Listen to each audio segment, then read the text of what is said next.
Europe சேனலுக்கு வந்திருக்கும் சகோக்கள் அனைவருக்கும் அன்பான வணக்கம். நம்ம சேனலில் டிஎன்பிசி ஜேடிஓ ஜேஇ ரெக்ரூட்மெண்ட்கான ரொம்பவே இம்பார்ட்டண்ட்டான கொஷின்ஸ் எவ்ரி சப்ஜெக்ட்ஸ்க்கா ஈச் அண்ட் எவ்ரி சப்ஜெக்ட்ஸ்க்காக பார்த்துட்டு வரோம்.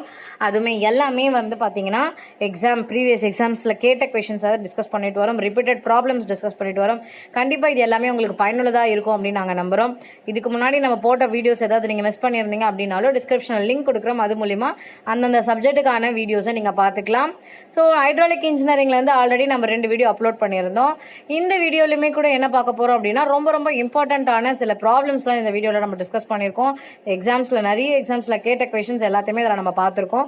ஸோ இது கண்டிப்பாக உங்களுக்கு பயனுள்ளதாக இருக்கும். வீடியோவை ஸ்கிப் பண்ணாமல் முழுமையாக பாருங்கள். வாங்க நம்ம வீடியோக்குள்ளே போகலாம். If the weight of the body immersed in a fluid exceeds the buoyant force, ஒரு பர்டிகுலர் ஆப்ஜெக்ட் தண்ணிக்குள்ளே மூழ்கும் போது என்ன ஆகும்? ஒரு அப்வர்ட் ஃபோர்ஸ் ரிலீஸ் ஆகும். அந்த அப்வர்ட் ஃபோர்ஸ் பேர் என்னன்னா பயோயன்ட் ஃபோர்ஸ். அதுக்கப்புறம் அந்த ஆப்ஜெக்ட் என்ன ஆகும்? கீழ் நோக்கி போகும். Tend to move downward. ஃபைனலாக சிங்க் ஆகும். ஓகேங்களா? இந்த ஃபர்ஸ்ட் பாயிண்ட் உங்களுக்கு நல்லா புரிஞ்சுதா? If the weight of the body immersed in a fluid, ஒரு ஆப்ஜெக்ட் அதனுடைய வெயிட்டோட ஒரு ஃப்ளூயிடுக்குள்ளே அது என்டர் ஆகும்போது, இம்மர்ஸ் ஆகும்போது ஒரு அப்வர்ட் ஃபோர்ஸ் ரிலீஸ் ஆகும். அந்த அப்வர்ட் ஃபோர்ஸ் என்ன அப்படின்னா பயோயன்ட் ஃபோர்ஸ். அதுக்கப்புறம் அந்த ஆப்ஜெக்ட் என்ன ஆகும்னா it's tends to move downward, கீழ் நோக்கி போகும். And then it may finally sink, கடைசியாக அது மூழ்கவும் செய்யும். ஸோ இந்த ஃபர்ஸ்ட் பாயிண்ட் உங்களுக்கு நல்லா மனசில் வச்சுக்கோங்க. அந்த ஃபோர்ஸ் பேர் பயோயன்ட் ஃபோர்ஸ், அதையுமே மனசில் வச்சுக்கோங்க. ஸோ செகண்ட் என்ன அப்படின்னா centre of buoyancy always coincide with the centroid of the volume of the fluid displaced. இப்போது ஒரு ஆப்ஜெக்ட் ஃப்ளூயிடில் இம்மர்ஸ் ஆகும்போது அந்த ஆப்ஜெக்டினுடைய வெயிட்டுக்கு ஏற்றா போல் லிக்விடும் என்ன ஆகும்னா வெளியில் வரும் இல்லைங்களா? இப்போ அந்த விஷயத்த நல்லா ஞாபகம் வச்சுக்கோங்க. எவ்வளோ வெயிட் ஆஃப் த ஆப்ஜெக்ட் உள்ளே இம்மர்ஸ் ஆகுதோ அதுக்கேற்ற போல் லிக்விட் வெளியில் வந்துடும், டிஸ்சார்ஜ் ஆகிடும், டிஸ்பிளேஸ் ஆகிடும். ஸோ இந்த விஷயத்தில் என்ன சொல்கிறாங்க அப்படின்னா அந்த ஆப்ஜெக்டினுடைய சென்டர் ஆஃப் பயோயன்சியும் டிஸ்பிளேஸ் ஆச்ச அந்த ஃப்ளூயிடினுடைய வால்யூம்னுடைய சென்ட்ராய்டும் எப்பவுமே ஒன்றோட ஒன்று கோயின்சைட் ஆகியிருக்கும் அப்படின்னு சொல்கிறாங்க. So centre of buoyancy always coincide with the centroid of the volume of the fluid displaced. So எந்த ஃப்ளூயிட் டிஸ்பிளேஸ் ஆச்சோ அந்த வால்யூம்னுடைய சென்ட்ராய்டும் அந்த பயோயன்சினுடைய சென்டரும் ஆல்வேஸ் coincide. It will be always coincide. இந்த ஸ்டேட்மெண்ட்டுமே நீங்கள் நல்லா ஞாபகம் வச்சுக்கோங்க. அடுத்ததாக பயோயன்சி ஃபோர்ஸ்னா என்ன அப்படின்றத கம்ப்ளீட்டாக தெரிஞ்சுக்கணும் நம்ம. when a body is immersed in a fluid and upward force is exerted by the fluid on the body, அந்த ஃபோர்ஸ் பேர் தான் பயோயன்ஸ் ஃபோர்ஸ். ஒரு ஆப்ஜெக்ட் ஃப்ளூயிட் உள்ள இம்மர்ஸ் ஆகும்போது அந்த ஃப்ளூயிட் என்ன பண்ணும் அப்படின்னா ஒரு அப்வர்ட் ஃபோர்ஸை ஜென்ரேட் பண்ணும். ஒரு மேல் நோக்கி ஒரு ஃபோர்ஸ் வரும். அந்த மேல் நோக்கி வர ஃபோர்ஸ், அந்த அப்வர்ட் ஃபோர்ஸை தான் நம்ம பயோயன்சி ஃபோர்ஸ்னு சொல்கிறோம். இந்த பயோயன்சி ஃபோர்ஸ் எதுக்கு ஈக்குவலாக இருக்கும்னா நம்ம ஆப்ஜெக்டை போட்டபோது ஃப்ளூயிட் டிஸ்பிளேஸ் ஆச்சு இல்லையா? அந்த டிஸ்பிளேஸ் ஆன ஃப்ளூயிடுடைய வெயிட்டும் இந்த அப்வர்ட் ஃபோர்ஸும் ஈக்குவலாக இருக்கும். இந்த ஃபோர்ஸை நம்ம பயோயன்சி ஃபோர்ஸ் அப்படின்னு சொல்கிறோம், இல்லை ஃபோர்ஸ் ஆஃப் பயோயன்சி அப்படின்னும் சொல்லலாம். அதுக்கப்புறம் இது எந்த பர்டிகுலர் பாயிண்ட்டில் இந்த ஃபோர்ஸ் ஆக்ட் ஆகுதோ அந்த பாயிண்ட் பேர் சென்டர் ஆஃப் பயோயன்சி. எந்த பாயிண்ட்ல இந்த பயோயன்சி ஃபோர்ஸ் ஆக்ட் ஆகுதோ அந்த பாயிண்ட்டுக்கு பேர் centre of buoyancy. The point through which the force of buoyancy is supposed to act is known as centre of buoyancy. ஓகேங்களா? அடுத்ததா when a body floating in a லிக்விட்ல ஒரு ஆப்ஜெக்ட் ஃப்ளோட் ஆகும்போது is displaced slightly. So கொஞ்சம் ஒரு என்ன சொல்கிறது, ஒரு இடத்துலேருந்து இன்னொரு இடத்துக்கு மாறும், இல்லை ஆசிலேட் ஆகும். அந்த ஆசிலேஷன் எதை பொறுத்து ஆகும்னா ஒரு பர்டிகுலர் பாயிண்ட்டை வச்சு ஆகும். அந்த மையமான பாயிண்ட்டை தான் நம்ம மெட்டா சென்டர் அப்படின்னு சொல்கிறோம். ஒரு ஆப்ஜெக்ட் தண்ணியில் ஃப்ளோட் ஆகும் போதோ இல்லை ஏதாவது ஒரு லிக்விடில் ஃப்ளோட் ஆகும் போதோ அது எந்த பாயிண்ட்டை வச்சு ஸ்லைட் மூமெண்ட் கொடுக்குதோ, டிஸ்பிளேஸ் ஆகுதோ அந்த பாயிண்ட்டை தான் நம்ம மெட்டாசென்ட்ரிக் பாயிண்ட் அப்படின்னு சொல்கிறோம். இந்த மெட்டாசென்ட்ரிக் ஹைட் அப்படின்றது என்ன அப்படின்னா it is the distance between the center of gravity and center of buoyancy. Center of gravity and center of buoyancy கான நடுவில் இருக்கிற டிஸ்டன்ஸ், அந்த டிஸ்டன்ஸை தான் நம்ம என்ன சொல்கிறோம்? மெட்டாசென்ட்ரிக் ஹைட் அப்படின்னு சொல்கிறோம். So metacentric height for small values of angle of heel is the distance between the center of gravity and center of buoyancy. ஓகேங்களா? அடுத்ததா மெட்டா சென்டர் அப்படின்னா என்னன்னு முழுமையாக நம்ம தெரிஞ்சுக்கலாம். ஒரு பாயிண்ட்ல, அதாவது the point about which a body starts oscillating. இப்போ ஃப்ளோட்டிங் பாடி இருக்கு இல்லையா, அது வந்து ஒரு பாயிண்ட்டை மையமாக வச்சு தான் ஃப்ளோட் ஆகும் இல்லை ஆசிலேட் ஆகும் இல்லையா. அந்த பாயிண்ட்டை பொறுத்து தான் அது டில்ட் ஆகிறதா இருந்தாலும் சரி, மூவ் ஆகிறதா இருந்தாலுமே சரி, அந்த பாயிண்ட்டை தான் நம்ம மெட்டாசென்ட்ரிக் பாயிண்ட் அப்படின்னு நம்ம சொல்கிறோம். சரியா? நெக்ஸ்ட் வந்து இந்த மெட்டாசென்ட்ரிக் ஹைட் அப்படின்றது என்ன அப்படின்னா, distance between metacentre of floating body, அந்த ஃப்ளோட்டிங் பாடியினுடைய மெட்டாசென்டருக்கும் அண்ட் தென் சென்டர் ஆஃப் கிராவிட்டிக்குமான அந்த டிஸ்டன்ஸை தான் நம்ம மெட்டாசென்ட்ரிக் ஹைட் அப்படின்னு சொல்கிறோம். So metacentric height is the distance between metacenter of floating body and center of gravity. Next வந்து the point in the immersed body through which the resultant pressure of the liquid may be taken to act is known as center of pressure. So இப்போ வந்து ஒரு ஆப்ஜெக்டை நம்ம வந்து தண்ணியில் immerse பண்ணுறோம், இல்லை தண்ணியில் அது இம்மர்ஸ் ஆயிருக்கு அப்படின்னா ஒரு பாயிண்ட்ல ரிசல்டன்ட் ப்ரெஷர் ஆக்ட் ஆகும். எந்த பாயிண்ட்ல ரிசல்டன்ட் ப்ரெஷர் ஆக்ட் ஆகுதோ அந்த பாயிண்ட்டை நம்ம என்னன்னு சொல்லுவோம்னா சென்டர் ஆஃப் ப்ரெஷர் அப்படின்னு சொல்லுவோம். ஒரு ஆப்ஜெக்ட் தண்ணிக்குள்ள இம்மர்ஸ் ஆகும் போது ஒரு பர்டிகுலர் பாயிண்ட்ல வந்து ரிசல்டன்ட் ப்ரெஷர் ஆக்ட் ஆகும். எந்த பாயிண்ட்ல ரிசல்டன்ட் ப்ரெஷர் ஆக்ட் ஆகுதோ அந்த பாயிண்ட் பேரு சென்டர் ஆஃப் ப்ரெஷர் அப்படின்னு அர்த்தம். ஓகேவா? நல்லா பதியுதா? எந்த பாயிண்ட் ரிசல்டன்ட் ப்ரெஷர் ஆக்ட் ஆகுதோ அந்த பாயிண்ட்டை நம்ம என்னன்னு சொல்லுவோம் அப்படின்னா சென்டர் ஆஃப் ப்ரெஷர் அப்படின்னு சொல்லுவோம். அடுத்ததா, the position of center of pressure on a plane surface immersed vertically in a static mass of fluid is always below the centroid of area. So இந்த சென்டர் ஆஃப் ப்ரெஷர்னுடைய position எங்கே இருக்கும் அப்படின்னு பார்த்தீங்கன்னு வச்சுக்கோங்களேன், below the centroid of area. Below the centroid of area, அந்த centroid of ஏரியாவுக்கு கீழே தான் வந்து சென்டர் ஆஃப் ப்ரெஷருக்கான பொசிஷன் இருக்கும். ஓகேவா? அந்த பாயிண்ட் ரிசல்டன்ட் ப்ரெஷர் வந்து எந்த இடத்துல ஆக்ட் ஆகுமோ அந்த பாயிண்ட்டை தான் நம்ம என்னன்னு சொன்னோம், சென்டர் ஆஃப் ப்ரெஷர்னு சொன்னோம். இந்த சென்டர் ஆஃப் ப்ரெஷர்னுடைய பொசிஷன் எங்கே இருக்கும் அப்படின்னா சென்ட்ராய்ட் ஆஃப் ஏரியாவுக்கும் கீழே இருக்கும். ஓகேங்களா? Next 7th point, centre of pressure always lies between centre of gravity. So centre of pressure எப்பவுமே எங்கே இருக்கும் அப்படின்னா சென்டர் ஆஃப் கிராவிட்டிக்கு கீழே இருக்கும். சென்டர் ஆஃப் ப்ரெஷர் வந்து ஆல்ரெடி எங்கே இருக்கும் அப்படின்னா பிலோ தி சென்ட்ராய்ட் ஆஃப் ஏரியான்னு சொல்லிட்டோம். அது மட்டும் கிடையாது, சென்டர் ஆஃப் கிராவிட்டிக்குமே இது கீழே தான் இருக்கும். So centre of pressure always lies below the centre of gravity. இதில் வந்து பார்த்தீங்க அப்படின்னா centre of pressure, centre of gravity என்னென்ன ஷேப்புக்கு என்னென்ன வேல்யூ, ஃபார்முலா, ஈக்குவேஷன் நம்ம இதில் பார்த்துருக்கோம். இது ரொம்ப ரொம்ப இம்பார்ட்டண்ட். ஸோ ரெக்டாங்கிள் ஷேப்புக்கு பார்த்தீங்கன்னா centre of gravity h/2, centre of pressure வந்து 2h/3, அண்ட் தென் ட்ரப்பிசாய்டலுக்கு வந்து a+2b/a+b into h/3. அதே மாதிரி சென்டர் ஆஃப் ப்ரெஷருக்கு வந்து a+3b/a+b into h/2. ட்ரையாங்கிளுக்கு வந்து என்ன, இன்வெர்டட் ட்ரையாங்கிளுக்கு என்ன, circle, semi circle, parabola, inverted parabola எல்லாத்துக்குமே சென்டர் ஆஃப் கிராவிட்டியும் சென்டர் ஆஃப் ப்ரெஷர் ஈக்குவேஷனையும் பார்த்துக்கோங்க. ஸோ உங்களுக்கு வந்து ஒன்று சென்டர் ஆஃப் கிராவிட்டின்னு கேட்டு ஈக்குவேஷனை கேட்கலாம், இல்லை ஈக்குவேஷனை கொடுத்து அது என்ன டேர்ம், எதனுடைய சென்டர் ஆஃப் கிராவிட்டி அப்படின்னு கேட்கலாம், என்ன ஷேப்புக்குதுன்னு கேட்கலாம். ஸோ இது வந்து ரொம்ப ரொம்ப இம்பார்ட்டண்ட். இந்த டேபிளை நல்லா பார்த்துக்கோங்க. இந்த ஃபார்முலாஸ் ரொம்ப இம்பார்ட்டண்ட். இதை வச்சு நம்மள ப்ராப்ளம் சால்வ் பண்ணுறது கூட இது நம்மளுக்கு தேவைப்படும். ஸோ இந்த டேபிளை நல்லா பார்த்துக்கோங்க. அடுத்ததா, a floating body is said to be in a state of stable equilibrium. எப்போ வந்து ஒரு ஃப்ளோட்டிங் பாடியை நம்ம ஸ்டேபிள் ஈக்குவலிபிரியம் கண்டிஷனில் இது இருக்குது அப்படின்னு நம்ம சொல்லுவோம் அப்படின்னா when the metacenter is above the center of gravity. Centre of கிராவிட்டிக்கு மேலே மெட்டா சென்டர் இருந்தால் மட்டும்தான் அந்த பாடி வந்து ஃப்ளோட் ஆகும் போது ஸ்டேபிள் ஈக்குவலிபிரியமில் இருக்குன்னு நம்மளால சொல்ல முடியும். ஓகேவா? So the floating body is set to be in a state of stable equilibrium when the metacentre is above the centre of gravity. ஓகேவா? அடுத்ததா, when a body is immersed. இப்போ ஃப்ளோட்டிங் பாடிக்கு நம்ம ஒரு கண்டிஷனை பார்த்துருக்கோம். இப்போ அடுத்ததா, ஒரு ஆப்ஜெக்ட் வந்து ஃபுல்லாக இம்மர்ஸ் ஆயிடுச்சு, இல்லை வந்து பாதி இம்மர்ஸ் ஆயிடுச்சு அப்படின்னா it is lifted up by a force. அது வந்து மேலே தள்ளுறதுக்கு ஒரு ஃபோர்ஸ் இருக்கும். அந்த ஃபோர்ஸ் வந்து எதுக்கு ஈக்குவலாக இருக்கும் அப்படின்னா எவ்வளோ லிக்விட் வந்து அந்த ஆப்ஜெக்ட் உள்ளே போனதுனால டிஸ்பிளேஸ் ஆச்சோ அதுக்கு ஈக்குவலாக இருக்கும்.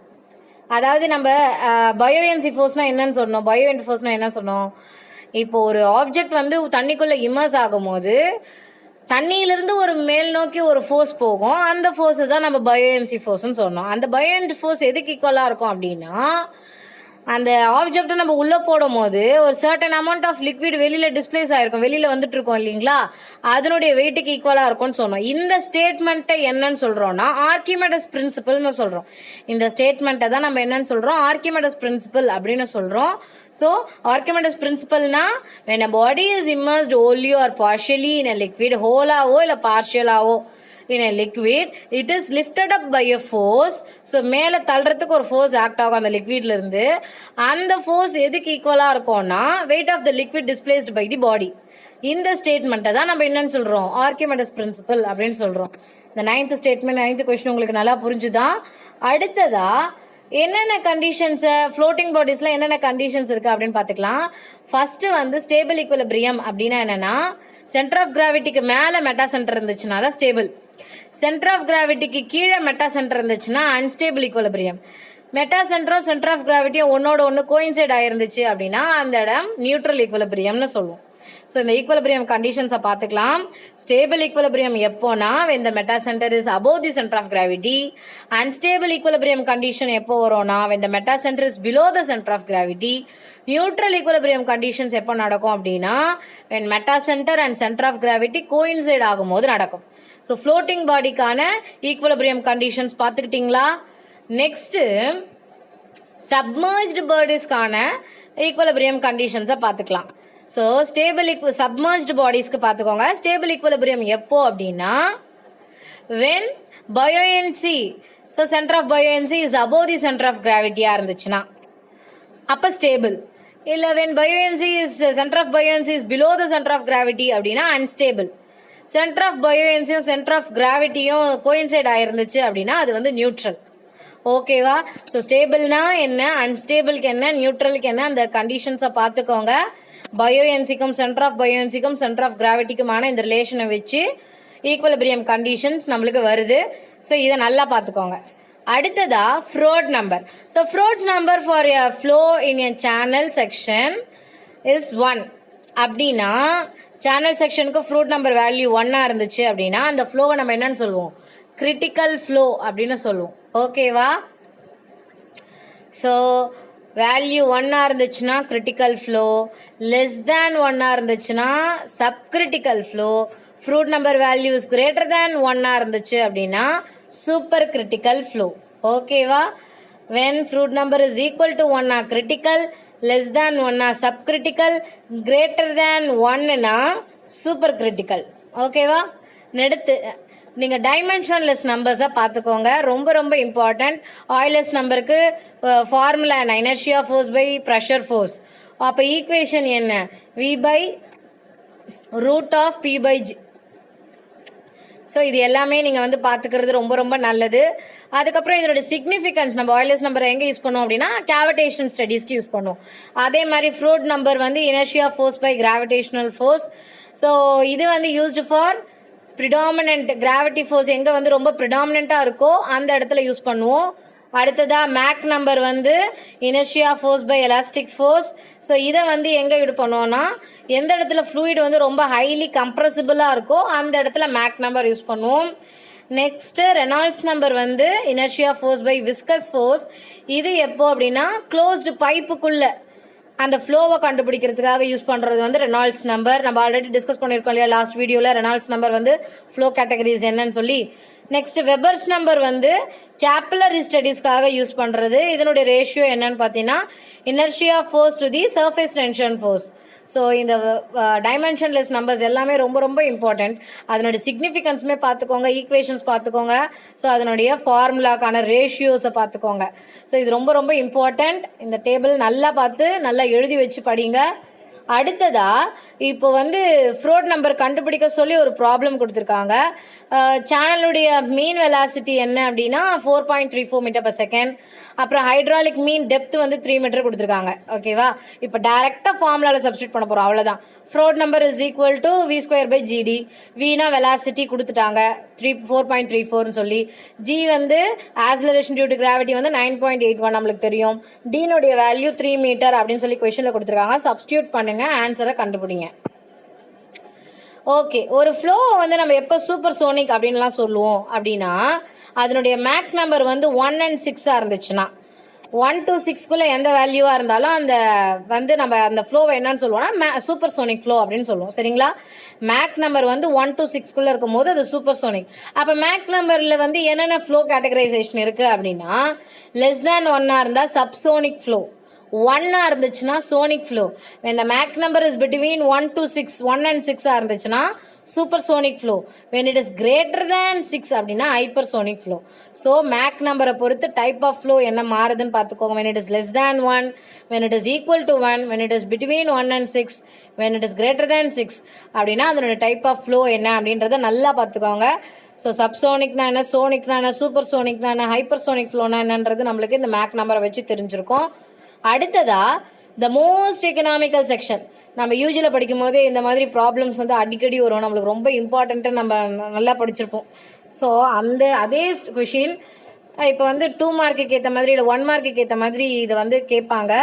ஸோ இதை வந்து நல்லா பார்த்துக்கோங்க. The most economical section of a rectangular channel, அதில் ஹைட்ராலிக் மீன் டெப்த்தை நம்ம எப்படி கண்டுபிடிப்போம், இல்லை ஹைட்ராலிக் ரேடியஸ் எப்படி கண்டுபிடிப்போம், ஆஃப் ஆஃப் தி டெப்த் தான் hydraulic mean depth. So capital D is equal to small D by 2ன்னு போடுவோம் இல்லைங்களா, அதுதான். ஸோ த மோஸ்ட் எக்கனாமிக்கல் செக்ஷனில் ரெக்டாங்குலர் சேனலுக்கு ஹைட்ராலிக் மீன் டெப்த்தையோ இல்லை ஹைட்ராலிக் ரேடியஸையோ எப்படி கண்டுபிடிக்கலாம்னா ஆஃப் ஆஃப் த டெப்த். ஓகேவா? So capital D is equal to small D by 2. Next, when geometric parameter determines the efficiency of channel, எந்த ஜியோமெட்ரிக் பேராமீட்டர் வந்து டிட்டர்மைன் பண்ணோம் சேனலோட எஃபிஷியன்சியை, ஹைட்ராலிக் ரேடியஸ் தான் டிட்டர்மைன் பண்ணும். ஹைட்ராலிக் ரேடியஸ்ன்றது ஆறுன்னு சொல்லுவோம். ஓகேவா? ஸோ அதை வச்சு நம்ம சேனலுடைய எஃபிஷியன்சியை கண்டுபிடிச்சிடலாம். ஹைட்ராலிக் ரேடியஸ்னுடைய ஃபார்முலா என்ன, ஏ பை பி. ஏனா என்ன, ஏரியா. பீனா என்ன, வெட்டட் பேராமீட்டர். ஓகேவா? ஆர் வேல்யூ இன்க்ரீஸ் ஆகும் போது பி வேல்யூ டிக்ரீஸ் ஆகும். அதாவது ரேடியஸ் அதிகமாக இருந்ததுன்னா பெரிமீட்டர் கம்மியாக இருக்கும். ஆஸ் பி இஸ் லெஸ், அப்போ அந்த சேனலுக்கு எப்படி இருக்கும், எஃபிஷியன்சி அதிகமாக இருக்கும். பி வந்து கம்மியாக இருக்கும் போது சேனலுடைய எஃபிஷியன்சி வந்து அதிகமாக இருக்கும். அடுத்ததா ஹைட்ராலிக் மீன் ரேடியஸை கண்டுபிடிக்க சொல்கிறாங்க. For a channel having 20 metre square வந்து cross sectional area, 50 metre of wetted perimeter நம்மளுக்கு வேல்யூ கொடுத்துட்டாங்க. இப்போ ஹைட்ராலிக் ரேடியஸ் என்ன, ஏ பை பி. சப்ஸ்டியூட் பண்ணுறோம், கண்டுபிடிக்கிறோம், அவ்வளோதான். ஸோ ஜஸ்ட் ஃபார்முலாவில் சப்ஸ்டியூட் பண்ணி கண்டுபிடிக்கிறீங்க. நெக்ஸ்ட்டு ஹைட்ராலிக் மீன் டெப்த்தை கண்டுபிடிக்க சொல்லியிருக்காங்க. டாப் வித்து கொடுத்துருக்காங்க நம்மளுக்கு, and then cross sectional area கொடுத்துருக்காங்க. டாப் வித்து கொடுத்துருக்கிறதுனால நம்ம ஹைட்ராலிக் மீன் டெப்த்துக்கு என்ன போடுறோம், ஏ பை டீன்னு போடுறோம். ஏனா area, Tina top with. Substitute பண்ணுங்கள், ஹைட்ராலிக் டெப்த்தை கண்டுபிடிச்சிருங்க. கண்டிப்பாக இது ஈஸியாக இருக்கும் அப்படின்னு நினைக்கிறேன். இது ஒன்றுமே கிடையாது, ஜஸ்ட் வந்து ஃபார்முலாவில் சப்ஸ்டியூட் பண்ணுறது தான். அடுத்ததா கால்குலேட் தி ஆஸ்பெக்ட் ரேஷியோன்னு கேட்டிருக்காங்க. ஆஸ்பெக்ட் ரேஷியோன்றது ஒன்றுமே இல்லை, டெப்த் பை வித். ஸோ உங்களுக்கு டெப்த்தும் கொடுத்தாச்சு, வித்தும் கொடுத்தாச்சு. சப்ஸ்டியூட் பண்ணுங்கள், ஆஸ்பெக்ட் ரேஷியோவை கண்டுபிடிங்க.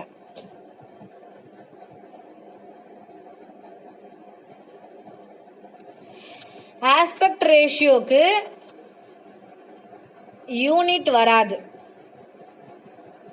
1.33 மட்டும்தான் ஆன்சர். ஸோ மீட்டர்ன்றது கிடையாது. ஆஸ்பெக்ட் ரேஷியோக்கு யூனிட் கிடையாது.